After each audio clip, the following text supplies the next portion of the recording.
కృష్ణా జిల్లా గుడివాడ పట్టభద్రుల MLC elections సమావేశంలో భాగంగా స్థానిక షైనింగ్ స్టార్ స్కూల్ నందు ఎమ్మెల్యే వేణిగండ్ల రాము ఆదేశాల మేరకు నిర్వహించిన ఎమ్మెల్సీ మీటింగ్ కార్యక్రమంలో గుడివాడ పట్టణ తెలుగుదేశం పార్టీ అధ్యక్షులు దెంట్యాల రాంబాబు మాట్లాడుతూ కూటమి అభ్యర్థి ఆలపాటి రాజేంద్ర ప్రసాద్ ని గెలిపించుకోవాల్సిన బాధ్యత మన అందరిది అని, మొదటి ప్రాథమిక ఓటును రాజేంద్ర ప్రసాద్ కి వేసి గెలిపించాల్సిన బాధ్యత మనందరిపై ఉందని స్థానిక పట్టభద్రులకు వివరించడం జరిగింది.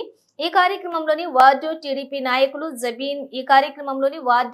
నాయకులు జబీన్ కరీముల్లా, పట్టపు చిన్న, షేక్ జునైద్, గఫూర్ తదితరులు పాల్గొనడం జరిగింది. మనకి కూటమి ప్రభుత్వం బలపరిచినటువంటి వ్యక్తి ఆలపాటి రాజేంద్ర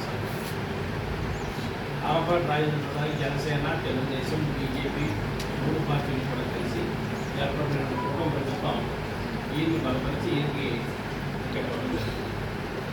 ఈయన్నే ఎందుకు సెలెక్ట్ చేశారు, ఈయనకున్న అర్హతలు ఏంటి మేడం గారు పెట్టారు తెలుసుకోవాల్సిన అవసరం కూడా మనకు ఉంది. మనం ఓటేస్తున్నామో వాడి క్యారెక్టర్ కూడా మనకు తెలియాల్సిన అవసరం. సో ఆ దృష్ట్యా మీకు ఏం చెప్పాలంటే, ఇది రాజేంద్ర ప్రసాద్ గారు 4 సార్లు ఎమ్మెల్యేగా పనిచేశారు. ఒకసారి మినిస్టర్గా పనిచేశారు, ఆ మినిస్టర్గా కూడా ఎడ్యుకేషన్ మినిస్టర్గా పనిచేశారు. సో ఆయన అన్నము తారక రామారావు గారు ఉన్నప్పటి నుంచి కూడా ఆయన ప్రభుత్వంలో ఉన్నారు.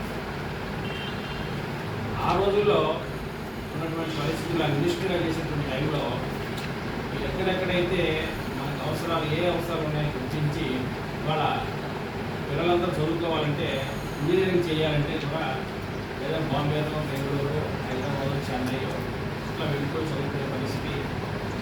మామూలుగా చెప్పుకోవడం, మా అబ్బాయి బెంగళూరు చదువుతున్నాడు, మా అబ్బాయి బాంబేలో చదువుతున్నాడు అని చెప్పుకునే స్థాయిలో వెళ్ళిపోయాను.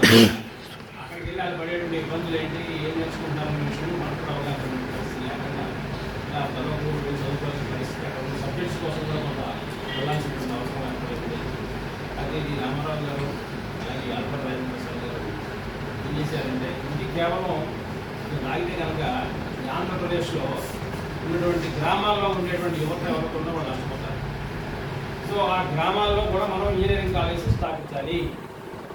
స్థాపిస్తే అప్పుడు అక్కడ ఉన్న చుట్టుపక్కల పరిసర గ్రామాల్లో ఉన్న వాళ్ళందరూ కూడా అక్కడ చదువుకునేదానికి మంచి అవకాశం దొరుకుతున్న ఉద్దేశంతో ఓవరాల్గా ఉన్నటువంటి గ్రామాల్లో ఇంజనీరింగ్ కాలేజ్ రాజేంద్ర ప్రసాద్ గారికి అలాంటి ఏర్పడిందే గుడ్లగారి కాలేజ్ ఇంజనీరింగ్ కాలేజ్. గుడ్లగారి ఇంజనీరింగ్ కాలేజీలో ఎంతమంది ఎంత చక్కగా డిసిప్లిన్గా, అలాగే మంచి బ్రాంచెస్ ఇలా ఉన్నాయి చూడండి. అలాగే ఈ కేవలం ఇంజనీరింగ్ చదవడమే కాకుండా దాంట్లోనే అదే క్యాంపస్లో ఐటీఐ కూడా ఉండాలి, అదే క్యాంపస్లో పాలిటెక్నిక్ కూడా ఉండాలి. Total technical education is in one campus. అలా ఉంటే చదువుకునే పిల్లలకు టెక్నికల్ ఎడ్యుకేషన్ కావాలి అంటే ఆ క్యాంపస్లోకి వస్తే ఆటోమేటిక్గా వాళ్ళకి అవగాహన పెరుగుతుంది, చక్కని చదువు చేసేటువంటి మార్గం మనకు సులువుగా ఉంటుంది అని చెప్పి ఉద్దేశించి దాన్ని తీసుకొచ్చినటువంటి సంస్కరణ కూడా చేసింది రాజేంద్ర ప్రసాద్ గారు. కాబట్టి ఆయన మంచి ఎడ్యుకేటెడ్ పీపుల్. ఏదో మేమంటే కొంతమంది చదువుకున్నాం, కానీ అలా కాదు, ఆయన హైలీ ఎడ్యుకేటెడ్ ఫిలాసఫీ. ఆయన చెప్పేది ఏంటంటే, గతంలో అయితే మనం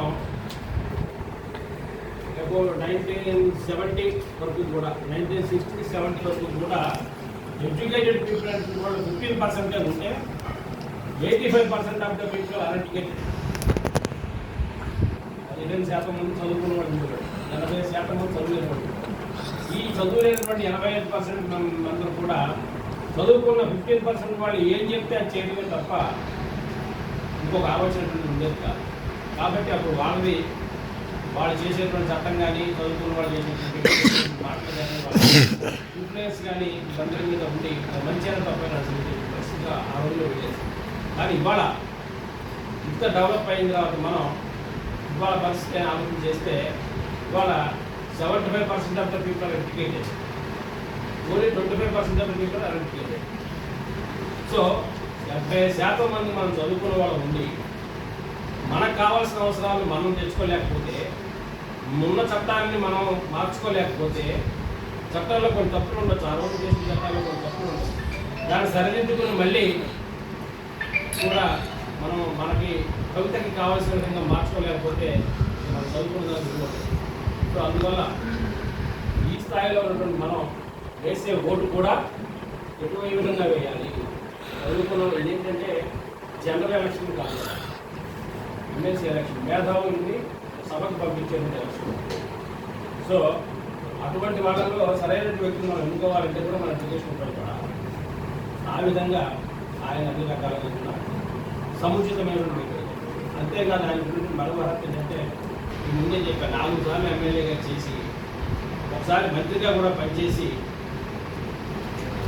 మళ్ళీసారి ఏ పార్టీ అధినేత కానీ కాబోయే సీఎం కానీ ఆయన టికెట్ ఇవ్వడం ఎవరు అనుకోరు. ఎందుకంటే పార్టీకి ఎవరు కావాలి, గెలుపుకోవడాలు కావాలి. 4 సార్లు గెలిచి మినిస్టర్ చేసిన వ్యక్తి మరోసారి గెలవకపోవడం సమస్య ఉండదు మ్యాక్సిమం. కానీ ఈ కూటమి సమీకరణ వల్ల కొన్ని టికెట్లు ఇవ్వాల్సిన పరిస్థితుల్లో జనసేనకి ఇవ్వాలి, బీజేపీకి ఇవ్వాలి, తెలుగుదేశం పార్టీకి ఇవ్వాలి. అటువంటి పరిస్థితుల్లో తెలుగుదేశం పార్టీ నుంచి రాజేంద్ర ప్రసాద్ గారు జనాల సీట్ను త్యాగం చేశారు.